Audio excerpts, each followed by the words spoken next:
A paz do Senhor, vindo aqui fazer mais um estudo de Apocalipse, ainda continuando nas cartas de Apocalipse, agora Apocalipse 2, versículo do 12 ao 17, vamos falar a carta da igreja de Pérgamo. Terceira carta à igreja em Pérgamo. Ao anjo da igreja em Pérgamo escreve: Isso diz aquele que tem a espada afiada de 2 gumes. Conheço tuas obras, onde habitas, que é onde está o trono de Satanás, mas conserva meu nome e não negaste minha fé. Ainda nos dias de Antipas, minha voz testemunha fiel, que foi morto entre vós de onde Satanás habita. Contudo, uma pouca coisa tem contra ti. Tens aí o que segue a doutrina de Balaão, o qual ensinava a Balaque a lançar tropeços diante dos filhos de Israel, para que comesse os sacrifícios da idolatria e se prostituíssem. Assim tens também alguns que seguem a doutrina de Nicolaitas, o que aborreço. Arrepende-te, pois, do contrário. Em breve virei a ti, contra eles batalharei com a espada da minha boca. Quem tem ouvidos, ouça o que o Espírito diz à igreja. Ao que vencer, darei de comer do maná escondido e uma pedra branca, com um novo nome escrito nela, o qual ninguém conhece, senão aquele que o recebe. Glória a Deus, aleluia. Aqui é a terceira carta, né? A igreja de Pérgamo. Pérgamo é uma importante cidade do Império Romano, com vários templos pagãos, sendo o mais famoso o de Esculápio, que era o deus da medicina. Ele possuía um templo dedicado a Zeus, esculpido em uma rocha, sobre uma plataforma visível em toda a cidade.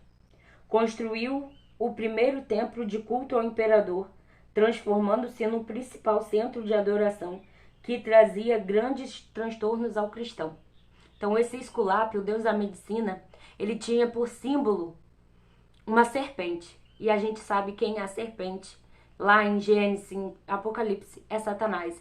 Então quando fala do trono de Satanás, essas feitiçarias, o espiritismo que ali reinava, o paganismo que ali reinava, o templo, né, desse deus da medicina, que era o Esculápio, que era o deus serpente, que por trás estava Satanás. E ali o culto ao imperador, a gente sabe que a adoração ao imperador era a adoração não ao imperador, mas a entidade que o imperador carregava, que era também Satanás, né? Então sabemos que todo aquele culto era adoração a Satanás. Então quem adorava, quem se prostrava diante do imperador, quem estava nessas escolas, estava adorando a Satanás e não estava agradando a Deus.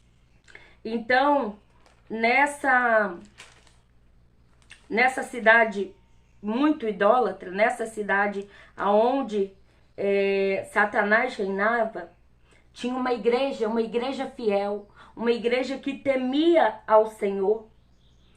E Antipas, que era o pastor daquela igreja, que era o presbítero daquela igreja, ele foi a fiel testemunha do Senhor. Por quê? Ele não negou a Jesus. Fizeram de tudo para ele negar Jesus, ele não negou Jesus. Disse que ele morreu, ele foi morto onde Satanás habita. Eles fizeram um touro, né, de ouro, e ali, de bronze, e ele reluzia porque colocaram fogo nele, e dentro dele jogaram Antipas. E para ver se Antipas negava ao Senhor. E Antipas dava glória a Deus, aleluia, louvava o nome do Senhor, mas não negou ao Senhor. Morreu, mas não negou o nome do Senhor. Mas, né, Deus começa ali com um elogio, Deus começa ali mostrando que conhece as obras, mas depois Jesus, né, vai lá e dá um apertãozinho na orelha. Que eu tenho uma pouca coisa contra ti. Parece uma pequena coisa, mas pode destruir uma igreja inteira. Um pequeno pecado que não parece nada, não tem nada a ver. Aquela igreja é uma bênção, mas só tem uma pequena coisa. Essa pequena coisa pode destruir. Essa pequena coisa pode deixar a gente, impedir da gente entrar no céu. Esse pequeno pecado pode impedir da gente entrar no céu. E essa pequena coisa que Jesus tinha contra a igreja de Pérgamo era que alguns deles, não todos, mas alguns deles, seguiam a doutrina de Balaão. Balaão foi aquele que fez Balaque, ensinou Balaque a lançar tropeço para os filhos de Israel. Né? Ele falou assim, né? Vamos botar no dia de hoje. Ele falou assim, ó, é fácil, faz o povo de Israel se prostituir. Coloca aqui umas mulheres bonitas, uns homens bonitos. E o povo de Israel começou a se misturar com o povo pagão. E começou a se prostituir.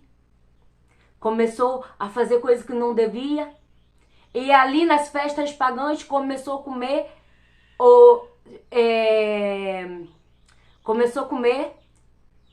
comidas oferecidas a ídolos. E ali foi o tropeço do povo de Israel.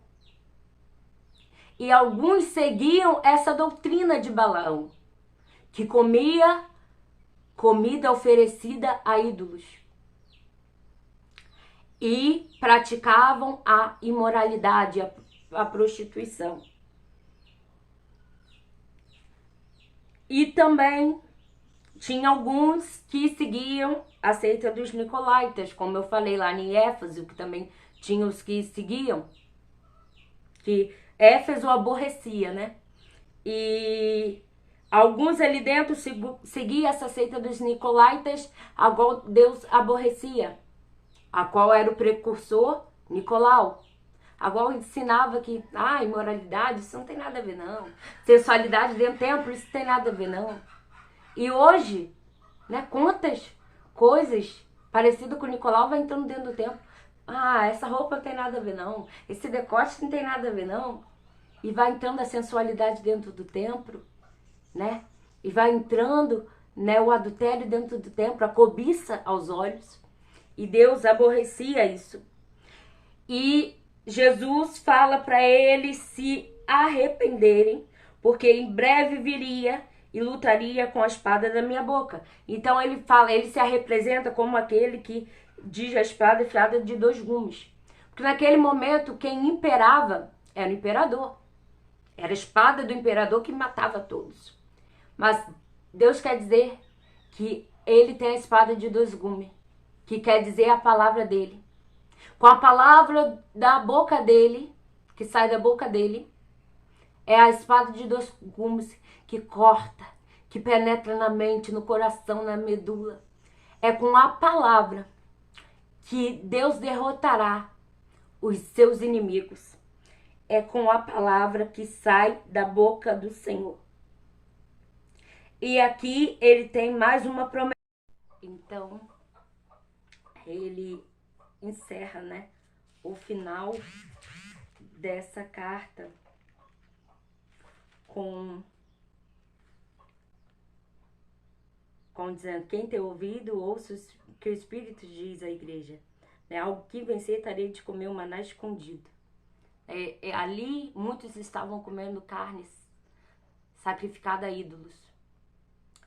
Deus prometia dar o maná escondido, o maná que alimentou o povo no deserto. Comidas oferecidas a ídolos não sustenta a ninguém. Traz maldição para a vida de quem come.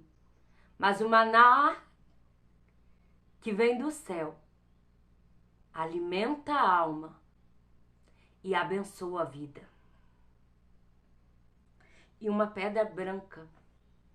Antigamente, a pedra branca recebia um nome, e aquela pedra branca escrito quem era absolvido da sua culpa. E quem não era absolvido, quem era culpado, recebia uma pedra preta. Então quer dizer que a gente receberá uma pedra branca com um novo nome. Assim como Deus mudou o nome de Abrão para Abraão, quando fez para ele uma promessa. Assim como Deus mudou o nome de Sarai para Sara, quando fez uma promessa na vida dela. Assim Deus vai mudar o nosso nome que só nós iremos saber e Deus que nos deu a pedra e nós que vamos saber, que vamos ler aquele nome. E aquela pedra branca vai significar que a nossa culpa, o nosso passado foi apagado, que somos absolvidos de toda a culpa, de todo o passado. Recebemos um novo corpo e uma nova vida no céu teremos com Deus. Glória a Deus. Esse é, mais um pouquinho do estudo. Até o próximo estudo com a terceira carta à igreja de Tiatira. Que Deus te abençoe.